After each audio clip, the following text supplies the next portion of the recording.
नमस्कार, मैं निधि, आप देख रहे हैं पब्लिक लाइव। अगली खबर भी गुजरात के सूरत से है। कापोद्रा इलाके की है, जहां एक हत्या से सनसनी फैल गई। देखिए हमारे संवाददाता राजेश विश्वकर्मा की एक्सक्लूसिव रिपोर्ट।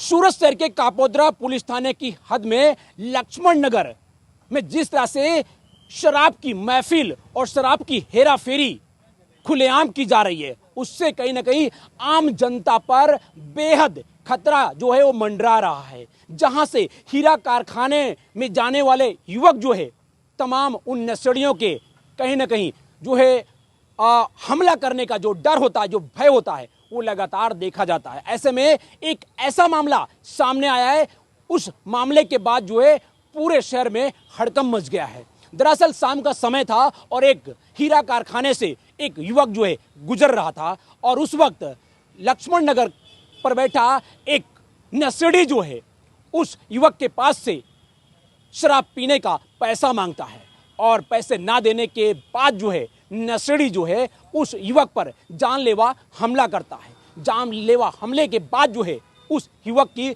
दर्दनाक मौत हो जाती है। मौत होने के बाद जैसे ही इस बात की सूचना कापोद्रा पुलिस को मिलती है, फौरन जो है कापोद्रा की तमाम वो पुलिस और उच्च अधिकारी घटना पर पहुंचते हैं, जहां पर हंगामा जो है खड़ा हो जाता है।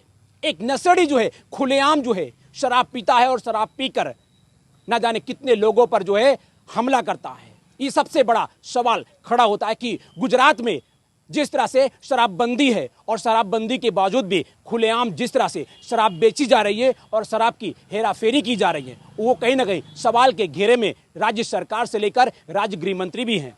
क्योंकि दावा करने वाले कई ऐसे नेता भी हैं जो कि राज्य में जो जिस तरह से शराबबंदी की गुणगान गाते हैं, लेकिन जब शराब खुलेआम मिलती है तो सवाल के घेरे में सत्ता से लेकर तंत्र और प्रशासन भी इसमें कहीं ना कहीं सवाल के घेरे में आते हैं। ऐसे में सवाल सबसे बड़ा है कि आखिर कापोद्रा इलाके में जिस तरह से एक युवक की दर्दनाक हत्या कर दी गई और उसके बाद जो है शेट्टी नाम का शख्स जो नशेड़ी था और उसके दो मित्र को कापोद्रा पुलिस ने जो है कहीं ना कहीं गिरफ्तार तो कर लिया है चंद घंटों के भीतर, लेकिन वहां पर जिस तरह से लोगों ने अपनी मांग और परिवार लोगों ने जिस तरह से अपनी न्याय को मांग के गुहार लगाई है, उससे कहीं ना कहीं जो है अब पूरे शहर में खलबली मच गई है। अब सवाल ये होता है कि आखिर उस परिवार जो जिस परिवार के युवक की मौत हुई है, उसका परिवार जो है न्याय की गुहार लगाते हुए चंद ये जो आरोपी हैं उनको जल्द चार्जशीट दाखिल करके इनको कोर्ट के अंदर सजा दिलवाने का काम कितनी जल्दी पुलिस करती है, इस पर सभी की निगाहें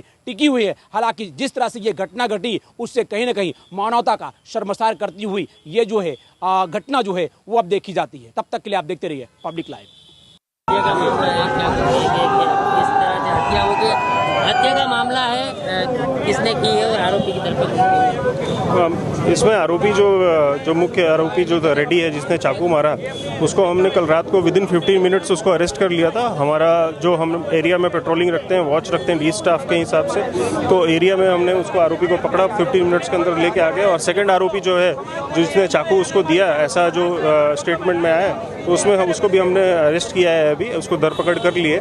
और इसमें हम अपना पेपर वर्क और साइंटिफिक एविडेंस स्ट्रॉन्ग करके और पूरा पुरावा इकट्ठा करके हमने एक स्पेशल इन्वेस्टिगेशन टीम भी बनाई है इसके लिए। और वो special investigation team within 15 days हम इसका चार्जशीट करेंगे और विदिन चार्जशीट करके स्पेशल पीपी का नियुक्त करके हम इसमें फास्ट ट्रैक करवा के इसको सजा दिलाने की कोशिश करेंगे। परिवार की क्या मांग है? परिवार क्या मांग कर रहा है? परिवार की मांग है कि जो आरोपी है उसको फांसी की सजा हो, लेकिन फांसी का सजा देना हमारा काम नहीं है, ये तो ऑनरेबल कोर्ट का काम है। हमारा काम जो है वो साइंटिफिक एविडेंस कलेक्ट करके उसको जल्दी से जल्दी सजा मतलब प्रोसेस करवाना। और हम जो नए कायदे के जो गवाही है उसके ई साक्ष्य और बाकी जो स्टेटमेंट रिकॉर्ड होता है ऑनलाइन और साइंटिफिक एविडेंस FSL की विजिट, वो सब हम करा रहे हैं। और हम जल्दी से जल्दी इसमें चार्जशीट करके इसको फाइनल करेंगे और इसमें आरोपी को सजा दिलवाएंगे। सर, परिवार का आरोप है कि यहाँ सामाजिक तत्व ज़्यादातर रहते हैं।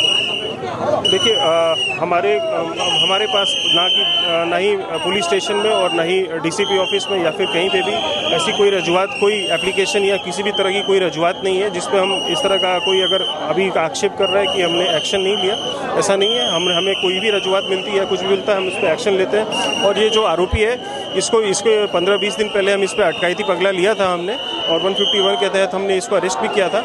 और हम एरिया में पेट्रोलिंग रखते हैं और जो भी कुछ है उसको करेंगे हम।